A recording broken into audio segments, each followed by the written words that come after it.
If a person is made to feel better, happier, because they're convinced they've had a spiritual experience, does it really matter if there's no scientific proof of how it works? Surely what matters is that their health and happiness are restored. Psychologists use cognitive behaviour therapy, or CBT, to enable unhappy people to replace negative views with positive beliefs, and then help them to devise mental strategies to cope with their pain.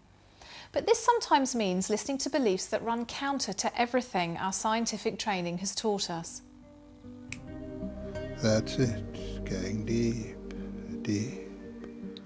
What are we to make of this? The woman with her back to the camera has a history of psychiatric problems. The man who is putting her into a trance is a consultant psychiatrist who used to work in the National Health Service. Please put... Dr. Alan Sanderson has now turned away from the conventions of psychiatry and embraced what to non-believers may seem ridiculous supernatural rubbish. He calls it spirit release. Tell me your name. Sarah. So tell me, Sarah, how old are you? Now I think I'm about 8 or 9. You're 8 or 9? Yes. Dr. Sanderson now believes he can relieve mental distress in his patients by bringing out the spirits of the dead trapped inside them. You're here, in the body of somebody who's a grown woman. Do you understand that, Sarah? Not really. Not really? No. Tell me, Sarah, what happened to your physical body? It stopped breathing. Sarah, you've lost that body now. Spirits sometimes think that the body belongs to them. So are spirits like parasites then, in a way, sort of living and feeding off the person that they are with? Yes, you could call them parasites. They're not all spirits are parasites by any means. It seems that many people have spirits of a higher order who are there as their guides, spirits who have been alive in their bodies but have reached the point where they can be a guide to somebody. Sarah, you've lost that body now. You've lost that body. You're talking to me through a body which doesn't belong to you. But your soul is here. That's how you're able to speak to me. Belief in possession by spirits flies in the face of everything I believe as a psychologist. So it's challenging, to say the least, to see another mental health professional who is encouraging his patients to believe that their problems can be solved by his casting out spirits. But these human spirits that you would communicate with in the session, these are spirits of people who have died? Yeah, not necessarily. So it could be... Spirit of someone who's alive. Because in the spiritual dimension we can be in more places than one at a time. So part of my spirit could actually be in somebody else while I'm alive? That's right. And Sarah, I'd like to help you to move on, to go to heaven. You can do that. Well, I think we'll ask your mum and dad to come for you. That would be good. If you just look round and think strongly of your mum and dad, I think you'll find that they're here. Well, you then talk to the spirit. You see them now. And you need to find out why the spirit is there.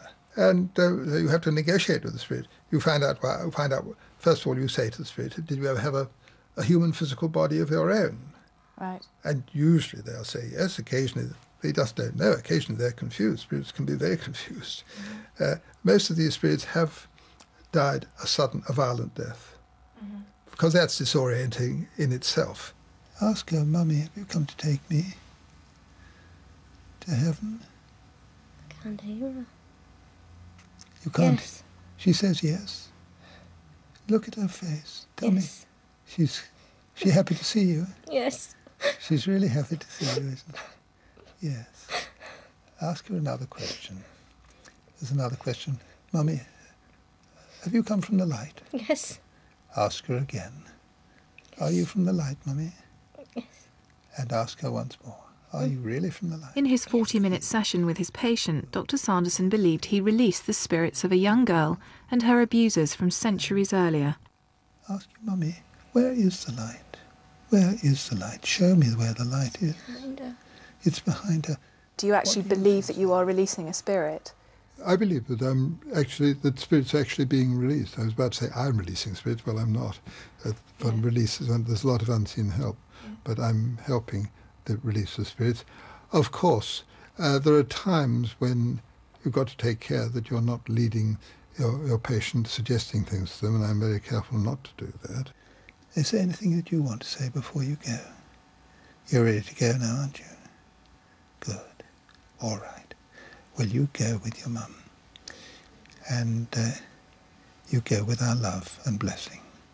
Dr. Sanderson sincerely believes he's helping his patients, though he accepts that as yet there is no independent clinical evidence that spirit release is safe or effective in treating people with psychiatric problems. Do you think one day, maybe, who knows in how many years, do you think spirit release therapy will be more part of the mainstream of the therapies available to people with mental health difficulties? I believe it will. We know from research on asking patients about their spiritual beliefs and their wishes that those who have a strong belief in a spiritual worldview do much better when they're in a psychiatric institution or mental health, some sort of mental health unit. They do much better than the ones who don't have this belief. All right. Is it just a matter of belief? I think they are sustained by a belief and by a worldview which makes sense. There's no way of knowing whether spirit release as practiced by Alan Sanderson gives his patients any genuine benefit, but it's clear that practitioner and patient genuinely believe it works. Religious and spiritual beliefs may confound the laws of science, but they also undeniably bring comfort and make sense of the world for many of us.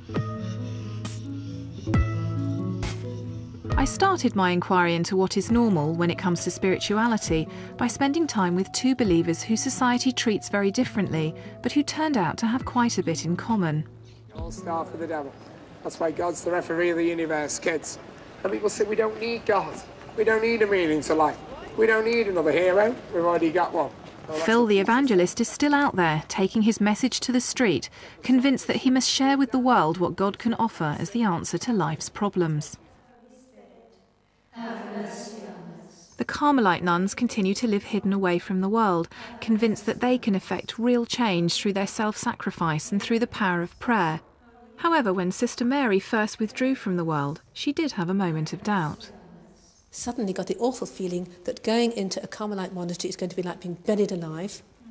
Everything that my life could have offered me, all the travelling I'd never done, the experiences I'd never had, all the enjoyment I wasn't going to taste, came flooding at me full and strong in the face.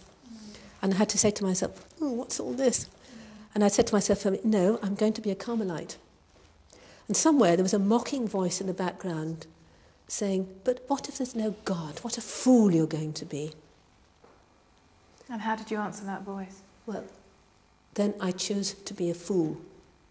My coming to Carmel was an act of will because it was my choice. Seeing religious faith up close can be an exhilarating experience, and only a fool would deny that a spiritual life and devotion to a set of religious beliefs clearly brings great comfort and meaning to millions of lives.